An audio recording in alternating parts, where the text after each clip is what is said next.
Përshëndetje miq të Onside, ja ku jemi përsëri bashkë sot unë, Lorenz Goga dhe miku im Elvi Shara, i vetmi që di më shumë se unë nga ky sport.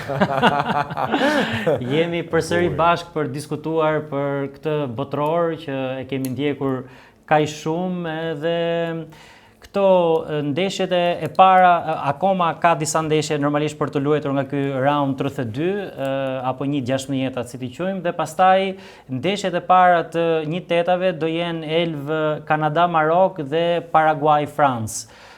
Pra kush fiton nga këto dy përplasje do të jenë kundërshtar të radhës. Duket mendoj që Franca, për atë çfarë na ka treguar deri tani, nisët goxha favorite, edhe në ndeshjen me Paraguayin, po ndoshta edhe nëse ndeshja Marok-Kanada do shkojë siç mund presim ne në favor të Marokut, edhe me Marokun prap Franca është goxha favorite në letër dhe në atë çfarë kemi pa deri sot. Patjetër Lorenz, edhe Franca mua më kujton personalisht pak Brazilin, nuk e di është njëjta gjë edhe me ty, Brazilin e 2002-shit. Pra më duket një ekip që se mba mend atë kohë Rivaldo, Ronaldo da Lima, Ronaldinho dhe pikërisht këto emra, Roberto Carlos, pra këto emra po i shikoj edhe këtë Franca, pra në këtë lloj sasie, pra Mbappé, Olise, Barcola, Dembélé, pra janë lojtarë që ke parasysh nuk di të gjesh një aspekt që mund thuash nuk performojnë apo nuk mbrojnë apo nuk, pra janë gjithsecili kanë dardet e tyre, por gjithsecili performon. Pra dhe lidhja me fanellën është pak më interesante sepse ndonjëherë flasim shumë shpesh për humbjen e identitetit të kombëtarëve, por kur cilësia ekziston brenda, ky identitet gjehet përmes cilësisë. Pra ato lidhje që ne pam, ato asist të Olises ndaj Mbappés, apo sprintimet e Dembélés, apo deportimet e Barcolas, janë disa gjëra që ti me zor pret të luash në lojë dhe me zor pret që të luash me shokët e tu dhe me zor pret që ta fitosh ndeshjen dhe ta dominosh. Dhe unë realisht e Francë e shikoj larg, e shikoj shumë larg, pra e shikoj dhe personalisht favoritën kryesore, pra ka qenë Franca favorite kryesore, por më binde akoma dhe më tepër sepse po më binde uria, jo uria për të fituar turneun, por më bind uria për të performuar çdo ndeshje. Uria për të shënuar, uria për të dominuar dhe uria edhe për të rimarrë topin. Pra kjo është ajo që mua personalisht po më pëlqen dhe realisht me zor pres që të ri dhe ato orët e vona për ta parë ndeshjen kur luaj Franca. Ato kur luajnë duke sikur dëfrehen, pra me njëri tjetrin.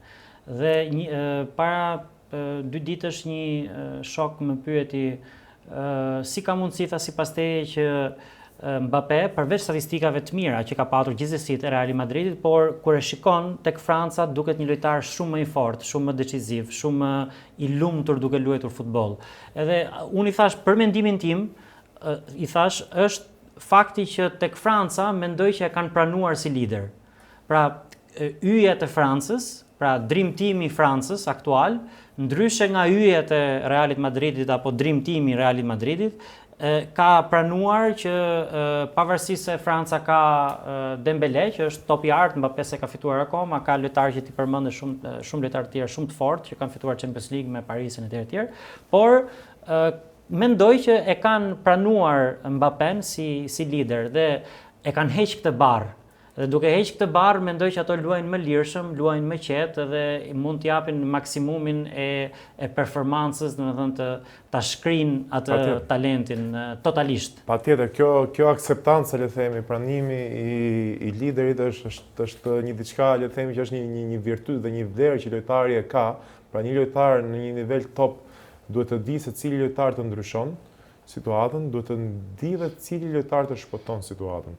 Dhe këtu nuk flas vetëm për shpëtim, le të themi, duke shënuar gola, por edhe lojtar që të mbron golin. Pra, një lojtar qofse është shumë ofensiv, kush ka luajtur futboll e kupton shumë mirë atë ndjenjën që ti ja vlen të vraposh të sakrifikosh për atë lojtar, edhe kur ai nuk kthehet në mbrojtje, sepse ti realisht e kupton që ai lojtar do të zgjidhë ndeshjen. Pra, nuk po them mos kthehet në mbrojtje fare, por ideja që mos të kursej energjitë për të shfrytzuar aty përpara dhe kur ti e kupton që ai lojtar të fiton ndeshjen, atëherë po, vrapoj dhe unë, nuk ka asnjë problemi. Kur e di që ai portieri, le të themi, të shpëton situatën, atëherë po, ja vlen që ta dëgjoj edhe mbasi kur ka gabim, sepse e di që ai do mzini situatë. Pra, kjo është kuptosh rolet e tua në një ekip dhe duke kuptuar që secili rolet e veta bën që ky ekip të shkojë më përpara. Siç ndodh kudo, siç ndodh në punë, siç ndodh në jetë dhe e bukur e futbollit që thënë njerëzit merren fëmijët me sport apo të merren njerëzit me futboll është kjo, sepse gjithsecili duhet të kuptoj të jetë i përulur ndaj tjetrit në profesionin apo le të themi në rolin që ai ka në atë ekip, por gjithashtu të japësh kontributin tënd nëpër sektorë të ndryshëm, le të themi po kështu edhe në fushë. Pra është një gjë dhe këto vlera që ti ja merr sportit, këto vlera do të shikosh realisht edhe ke një ekip dhe kur ti nuk i shikon pas këto vlera, kemi rastin e Real Madridi ku grindjet në përdhoma të zhveshje bëhen problem, kur lojtarë që performojnë apo botror apo kur gjejnë le të themi kolektivitetin e mirë, japin dhe më tepër, dhe kemi edhe pastaj edhe raste si Olize që shënon, driblon, vrapon, kthehet para, kthehet mbrapa dhe në fund ndeshjes është prapë i përulur. Pra është i përulur jo në aspektin negativ, po i përulur në idenë që ndeshja rradhës është më e rëndësishme.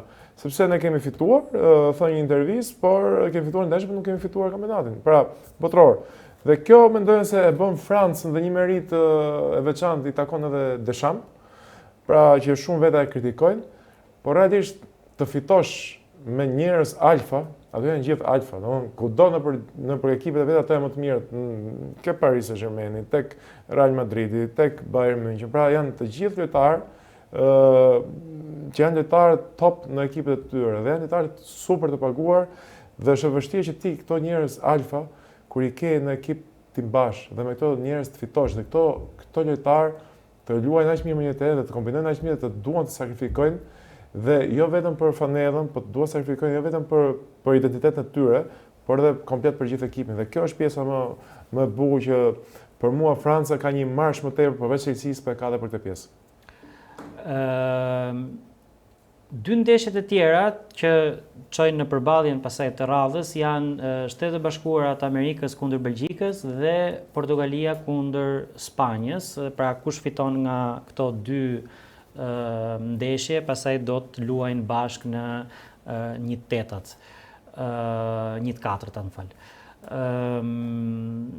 SBA Belgjika ndryshoi, pra e nisi me këtë dekatelar si 9 falls dhe në fund fare përfundoi me një pyk tradicionale që praktikisht ndikoi shumë, nuk po them që e bëri që Belgjika fitojë ndeshjen, po pati një ndikim të madh. Lukaku nga momenti që u aktivizua, filloi ndryshoi pak ajo. Kjo tregon që edhe këto sulmuesit ne kemi folë shpesh herë, po ka ca momente apo ka disa skuadra që ndoshta e kanë shumë të rëndësishme që ta kenë këtë pikën e riferimit përpara. Mund të jetë një shans për Belgjikën pas një nisje jo shumë të lehtë të këtij botrorit, edhe me Senegalin vojti, por ne kishim thënë që Senegali gjithsesi është ekip i mirë, pavarësisht se un kam mendimin që afrikanët i mungon pak afrikanëve kjo inteligjenca, përqendrimi, pra janë shumë të fortë teknikisht, po përmirësohen deri diku edhe taktikisht, fal edhe trajnerëve të huaj që stërvisin atje, po fal edhe eksperiencës ndonjë lojtari të madh që këto kanë në përbërje, apo siç është në rastin e Senegalit, Mane, Koulibaly etj. Po gjithsesi mungon përqendrimi, nuk arrin të përqendron dhe i mungon inteligjenca futbollistike, gjë që skuadrat evropiane e kanë të lindur. Belgjika ka një shans për të ecur përpara, pa edhe sikur kalon SBA-n, mund të jetë një kundërshtar i denj pasaj për Spanjën ose Portugalinë? Absolutisht Belgjika, le të themi, për sa kohë që jeni në një kompeticion edhe ekipi më i vogël ka shanse minimale për të fituar. Pra të gjithë janë le të themi një vazo ku gjithsecili mund të fitojë. Patjetër pastaj që ekipet favorite dihet, pra emrat e mëdhenj të cilat janë, por për sa kohë aty mund të fitosh. Janë disa faktorë në një botror që ti mund të performosh dhe mund të fitosh. Një faktor kryesor e para punës është grupi. Pra Belgjika le të themi e ka një grup që është një grup le të themi i miksuar midis brezit art që kishte, pra le të themi De Bruyne, Hazard, Lukaku, le të themi që ishte një fazë tranzitore të këtij brezi, po ashtu edhe të emrave të rinj apo eksperiencës si Courtois, dhe le të themi e ka mundësinë për të performuar edhe ndaj SBA-s, por Është shumë interesante dhe pjesa si do mundohet trajneri ta zgjidhë sepse është ndryshe të luash me le të themi me një nënç falc, pra rasti De Bruyne, pra që një rast tjetër është Messi me Argentinën që luan si nënç falc, sepse ideja e nënçit falc është që ti të zotrosh le të themi topat, pra të marrësh topat dhe të krijosh gjithmonë hapësirën mbrapa dy qendërmbrojtësave. Dhe kjo hapësirë pastaj duhet të sulmuar me lojtarët e wingerëve që duhet të kesh përgjithsisht të shpejtës që sulmojnë thellësinë, ose pastaj do duhet një lojtar, një nënç klasik, pra le të themi një Lukaku, që të tërheq dy qendërmbrojtësat mbrapa dhe aty pastaj ti do të kesh depërtime më tepër me numrat 8 apo me numrin 6, do të avancojnë le të themi në zonën përpara zonës 6 metrës. Dhe kjo pastaj është interesante, unë mendoj se SBA ka një marsh më tepër, ka kondicionin, ka le të themi moralin, ka urin, është luan në shtëpinë e vet, pra turneu le të themi është host i turneut dhe ka dhe dy lojtarë le të themi në formë si McKennie dhe Pulisic që për mua janë lojtarë që kanë le të themi një marsh më tepër se sa lojtarët e tjerë të Amerikës. Kështu që mendoj se si Pochettino në krau tjetër është një trajner le të themi që është një trajner turneu, pra shumë e rëndësishme ti është trajner turneu sepse trajneri turneut nuk është trajner kampionati, do të ketë tjetër gjë. Pra trajneri turneu është Ancelotti, trajneri turneu le të themi është Pochettino, pra Tuchel nga krau tjetër i Anglisë është një miksim dhe unë them që e shikoj të kalueshme më tepër nga SBA-ja. Pra SBA e shikoj pak më favorite ke kjo. Dhe ndeshja tjetër ishte Spanjë-Portugali. Spanja me Portugalinë. Kjo është pak tema do luaj Ronaldo. Kjo tema do luaj Ronaldo u bë pak shumë mainstream edhe nëpër media, edhe pse ndonjëherë me pa drejt ai po kritikohet dhe me ose pa drejt është pak e vështirë ta thuash, por Ibrahimovic e ka bërtitur me të madhe këtë ditë, sot, që mjaft, nuk është normale që Ronaldo të pretendoj dhe Portugalia t'ja plotësoj këtë tek që ai ta nis titullar ndeshjen. Ibrahimovic do bënte një të gjë po të ishte ke Suedia lind pyetja, po dilë Suedia se ai 41 vjeç dhe ai futbollin. Ke Milani. Ashtu thonin. Edhe pse realisht performante, realisht Ibra në 41 vjeç për mënyrën se si luante, le të themi, performante, por shiko, Portugalia për mendimin tim është ekip që të jep alternativa më shumë se sa Suedia. Edhe nëse ne do kishim pasur një Ibrahimovic në këtë moshë duke luajtur me Suedinë, gjë që nuk kanë ndodhur, kanë përshtypjen është tërheq pak më përpara Ibrahimovic nga Suedia, apo Suedia nuk e ka thirrur. Por edhe sikur të ndodhte, ndoshta do kishte qenë pak më normale tek Suedia se sa tek Portugalia, që është një ekip që prodhon lojtarë. Pra ky Ramos që sapo u ble tek Milan, ndoshta ka pasur edhe këtë hall Ibrahimovic që don që të luajë lojtari që ka bler Milan, po ky që vendimtar në këtë ndeshje, domethënë në momentin që u aktivizua bëni gol në minutën 94 që i dha fitoren. Ramos është një lojtar që është një nënçi klasik, le të themi, pra po që më kujton pak atë Alvaro Moratën, pra si lojtar, jo me cilësi shumë ngjashme, por le të themi pak a shumë ajo fizionomi, pra lojtar që edhe luan midis linja, por lojtar edhe që sulmon thellësinë. Kjo është shumë e rëndësishme për një sulmues, le të themi, që është i kompletuar. Dhe pjesa tjetër e Ronaldo, sepse është diçka tjetër që Ronaldo nuk mund të presi njëri nga Ronaldo që të sprintoj, nuk mund të presi, por problemi është kush do sprintoj pëse? Pra sa konsumon mbrapa ti, sa hapësira e mbrapa në fazë defensive dhe në fazë ofensive, sepse gjithë merren pastaj me penalltin, që ai shënon me penallti, po penalltin tani themi drejt në penallti është, nuk është se është po bëhet ndonjë pavarësisht se shoh mbrapa media klasi. Duhet ta shënosh. Duhet ta shënosh. Por nuk është penallti është. Nuk është penallti, kupton. Po tha dhe bismillah. Është bë debat i madh. Ashtu ë? Po, se kanë kapur domethënë që ai thot bismillah, tani në Portugali thënë jo, nuk ka thënë bismillah, por ka thënë vajs markar që është do shënoj. Okej. Po, sepse portugezët janë shumë katolik, kupton, edhe që kapiteni i tyre thot bismillah para penaltis. Ka thënë edhe mësuar. Bismillah ka thonë edhe në kampionatin e vet. Atje mirë, atje merr lekët për të thënë bismillah. Po masi Atje paguat për merr lekë këtu. Po kjo, nëse kjo është temë e madhe, personalisht unë shikoj të padrejtë që Ronaldo të luajë, le të themi 90 minuta.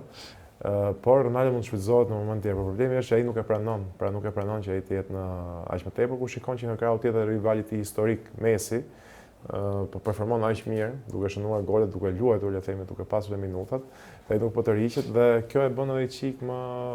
Por është një lojtar që duhet kompletuar me lojtarë të tjerë dhe unë mendoj se ndeshjen me Kroacinë e pati 2 raste, le të themi, se shumë ta thë se këtu nisa ke pjesa penaltistë, pra u morën shumë njerëzit me idenë e golit, pra mënyrën në festimi, audiencë që i tërheq pas shënimit goleve, që prapë me penalti, por 2 raste që i humbi, nuk u mor njëri. Pra atë në raste që ti nuk mund t'i humbësh dhe në prime-in e tij, ai patjetër që në ato raste nuk i falte. Kjo tregon që vjen moment dhe topi hidhet jo tek Ronaldo, por topi hidhet tek trajneri. Çfarë presioni ka trajneri që ai e shikon për ditë dhe nuk ka çfarë bën, çfarë presioni ka ai për ta zëvendësuar, jo për ta futur formacion, por për ta zëvendësuar. Është një presion shumë i madh dhe gjërat po i funksionojnë mirë se ekipi po kualifikohet, po imagjinoni mos i funksionojnë gjërat. Pastaj është faji i tij nëse funksionojnë gjërat. Pash një Leao interesant në ndeshjen e fundit, domethënë më duk ndryshe, pati disa shpërthime. Sepse edhe Ibra e kishin nxjerr shitin, duket 60 milionë e kishin nxjerr. Mund të rritet po të presit edhe pak, ndoshta varet çfarë do bëjnë me Spanjën. Pra ti mendon se Spanja është favorit në Shiko, unë them që Portugalia ka disfavorin defensiv me Ronaldo dhe Leao, ka favorin tranzicionit pozitiv nëse Leao luan, dhe ka, mendoj unë, një favor tjetër që në mes fushë, le të themi në situata 1-1, në fantazi, shikoj pak më lart Portugalinë në individualitet. Pastaj si kolektiv, si mënyrë loje, pra shpejtësia, ajo pjesa e paso, lëviz, pra rotacionet, Spanja këtë e bën më mirë.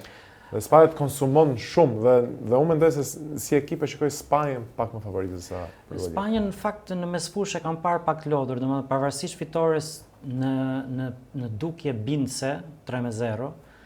Pash, unë kam thënë dhe herën e kaluar, Pedri, kam thënë në këto videot që kemi bërë, Pedri më zhduk shumë i lodhur dhe më duk prap i lodhur në këtë ndeshje, gjithashtu dhe Rodri. Pra pash disa momente që edhe në tentativë për të rekuperuar topin, po edhe në tentativë për të luajtur topin bën disa gabime. Normalisht me Austria nuk është nga ato ekipe Ragnik, nuk është nga ato ekipe që krijon një blok të ulët, domethënë unë e pash në një tentativë dëshpëruese të Austrisë që të mundonte që të shkonte në pressing larg, pavarësisht se kundër atyre lojtarëve shumë vështirë, po nuk doli shumë nga identiteti për të patur atë dëshirën për ta sulmuar kundërshtarin, pra mendoj që Spanja ka patur edhe pak më të thjesht fal edhe hapësirave që Austria i jepte në disa momente. Po pavarësisht fitores, thash në pamje, në dukje bindse, mendoj që Spanja është pak e lodhur, ka ato fenomena e vetë edhe Spanja, pa diskutim. Nico Williams akoma nuk e kemi parë, domethënë kemi parë shumë pak edhe mendoj që nëse do jetë në formë nesër në radhës mund të ketë hapësirë edhe për atë dhe do jetë edhe ai goxha i rrezikshëm.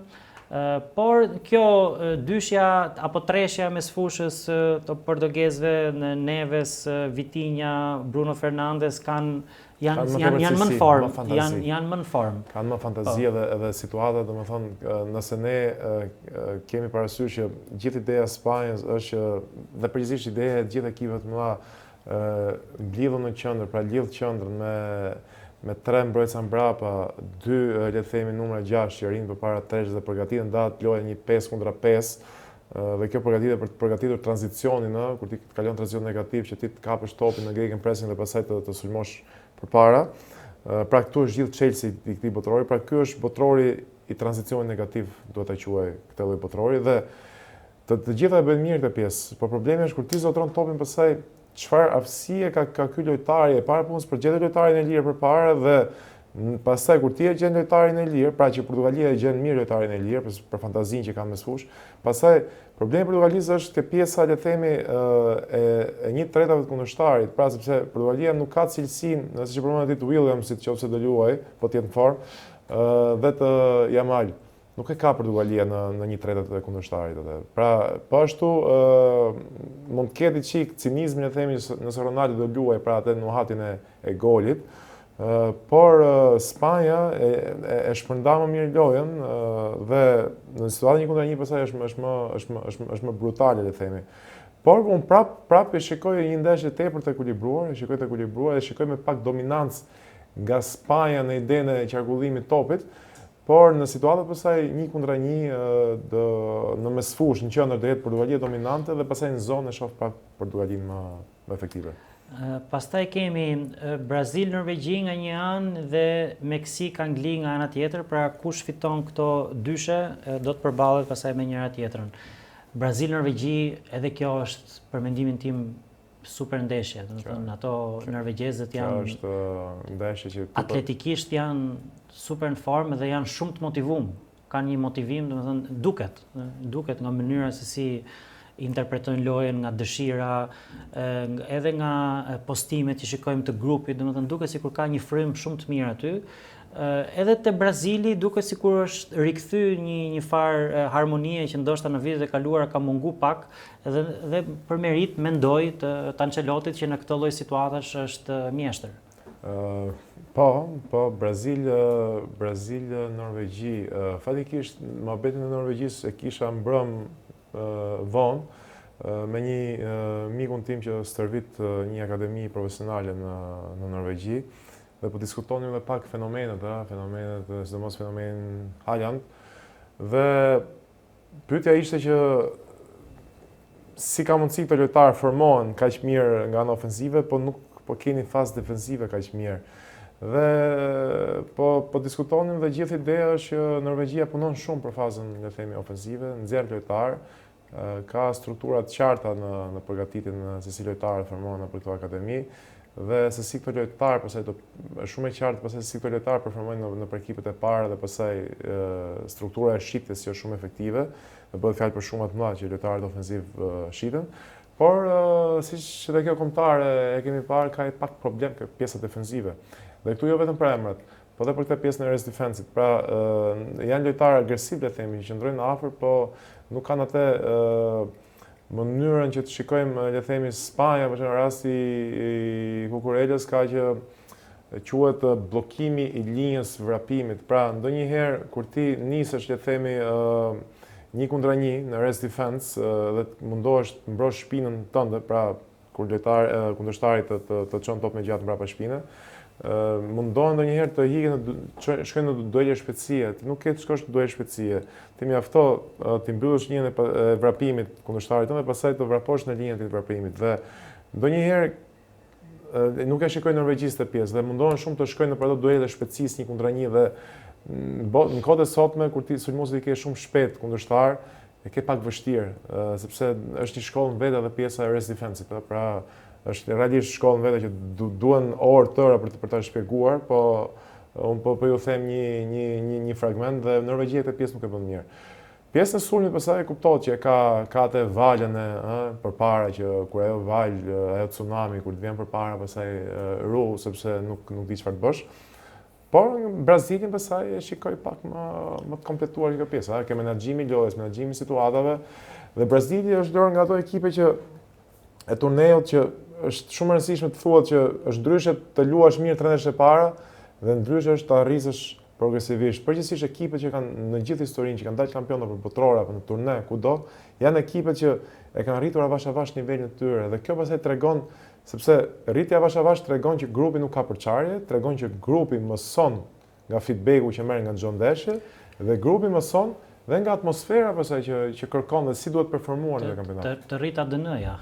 Të rika të Ke do të thënë disa informacione që të brendshme që në momentin e duhur ato tak të dalin. Tak dalin edhe I ke të lindur aty nuk e kupton. Patjetër.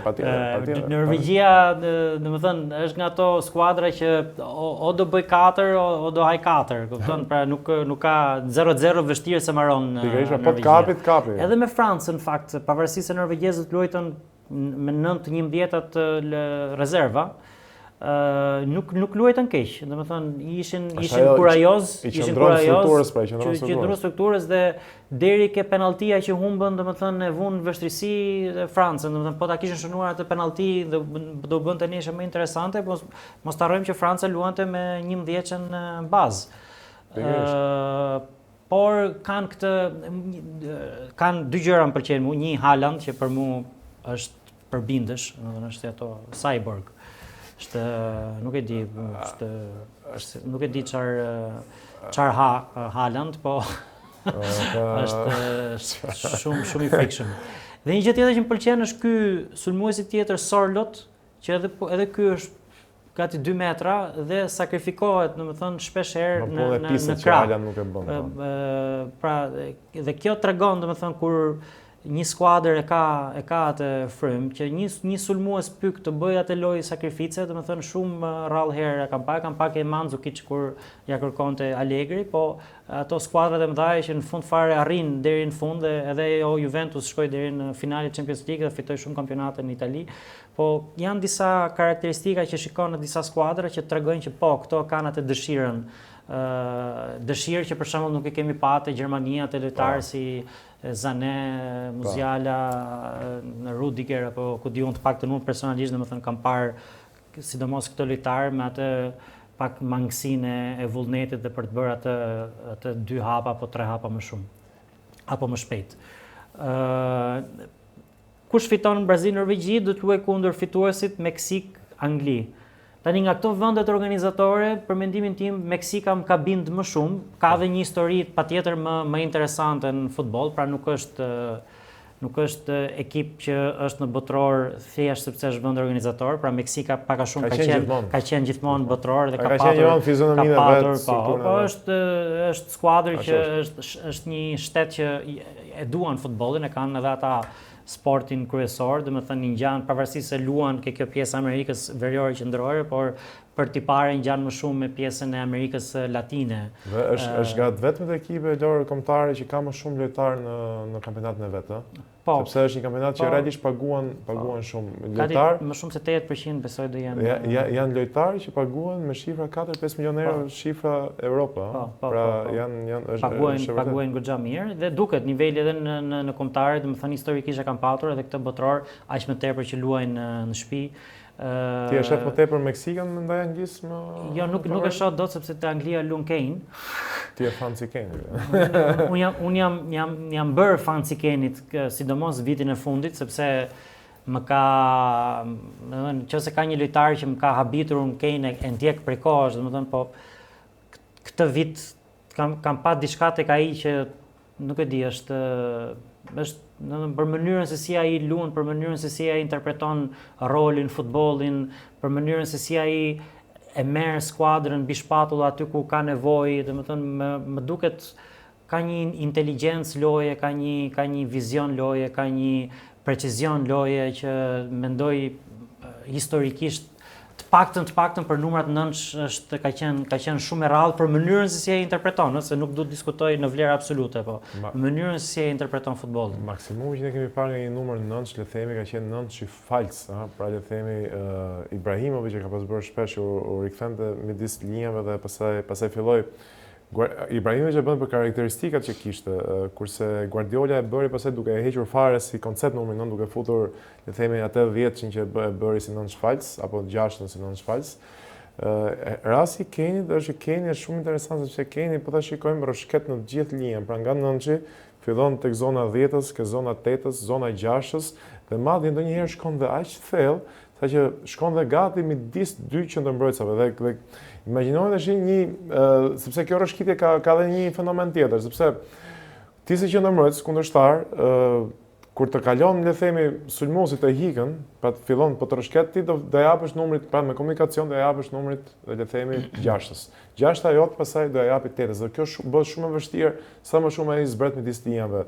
Dhe kjo është veçoria dhe çdo zbritje krijon hapësira mbrapa dhe këto hapësira krijojnë kaosin dhe po të shikojmë kemi shumë depërtime të Bellinghamit. Pra, në moment që Harry Kane rëshket, le themi, poshtë, është Bellingham ai që sulmon thellësinë dhe kjo është një armë, le themi, që Anglia e ka, e bën mirë dhe një lojtar si Harry Kane, unë e kam parë shumë herë, domethënë live këtë lojtari dhe mundohem të kuptoj, domethënë se ku i buron ajo qetësi në një fazë kur në ndeshja bëhet e tensionuar dhe jo tensionuar për tifozë kështu, sepse lojtarë ti nivel nuk do t'ja din fare për tifoz, por ku bëhet tensionuar në nivel intensiteti.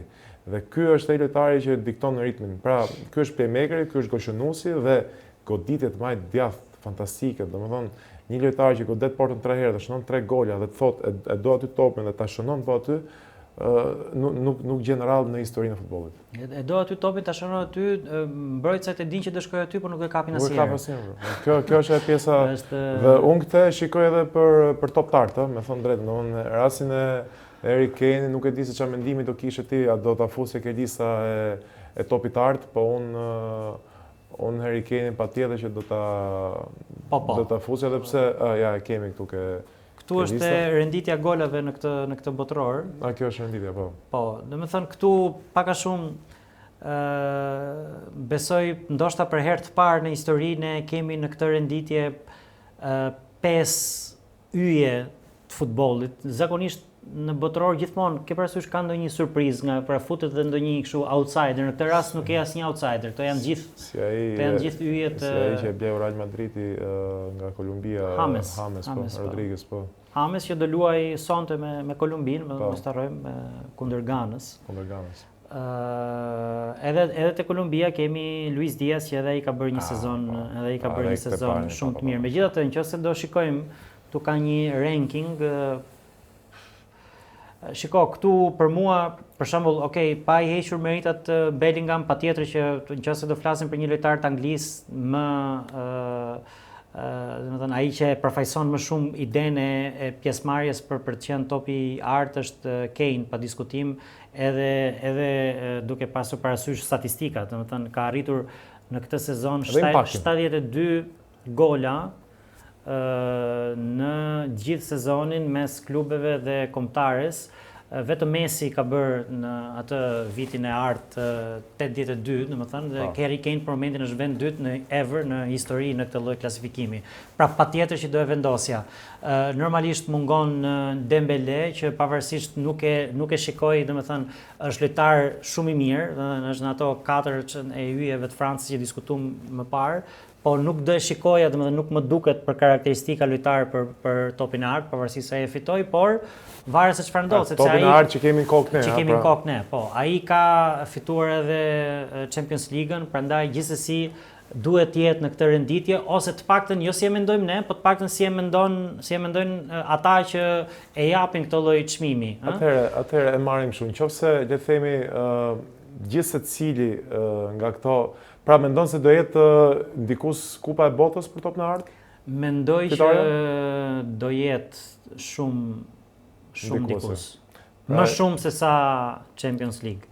Champions League pastaj mund të jetë një përforcim, pra po themi, nëse Franca fiton Kupën e Botës, dhe këtë Championsin prapë, do ta marri Mbappé, do ta marri Dembélé apo do ta marri Olise.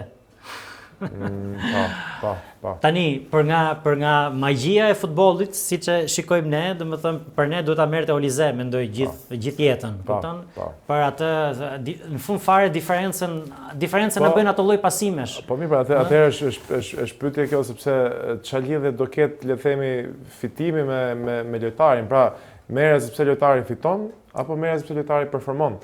Sepse po ta kapim performancë ose le ta themi, nëse fiton Messi Kupën e Botës, bëhet kandidat Messi për ta... Mendoj që po. Atëherë varet shumë nga ekipi, pra, nuk është shumë individuale kjo pjesa. Mendoj që po, dhe nuk mund ta them nuk mund ta themi kurrë që Messi nuk e meriton topin e art, se Messi do ta meritonte çdo vit për mënyrën se si ai ja prek topin. Por gjithsesi, domethënë kemi parasysh që ke një skuadër kampion bote, pak a shumë është e njëjta skuadër, që luan vetëm për Mesin. Dhe jo më kot, Messi është lojtar, domethënë i pari në këtë klasifikim me 6 gola bashkë me Mbappé, që ka përshkruar më pak kilometra në fushë në gjithë botrorin. Pra merri gjithë lojtarët të Arabisë, Katarit, Haitit, Capo Verde, e çfarë duash ti, Messi është ai që ka përshkruar më pak në këto. Atëherë, pyetje, nëse botrorin nuk do ndikonte fare, le të themi, ose gjithsesi ato do fitonte botrorin. Po le të themi ta shtrojmë ndryshe sikur botrori s'do ndikonte fare. Cila do ishte renditja jote? Renditja ime do ishte Kane i pari, Olise i dyti, Messi i treti. Po. Edhe unë bashkohem me Kenin që e meriton. Olise, patjetër. Messi, po, i treti. I treti për Barbadin që ka bërë në këtë botror, pavarësisht se do ishte fitues apo jo.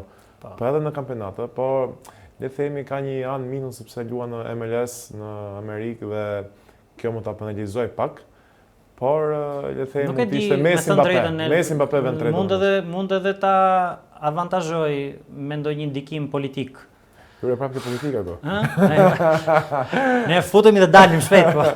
Do ta themi, që kam kriju një ide që ajo MLS-ja, kampionati botror në Amerikë, futbolli në Amerikë etj, Messi performant, Messi që nuk merr karton kuq. Janë disa gjëra që duhen lidh pastaj këto. Po. Tani dalim nga politika. Tani dalim nga politika, po. Dhe këtu Lorenz të falenderoj për bisedën e këndshme.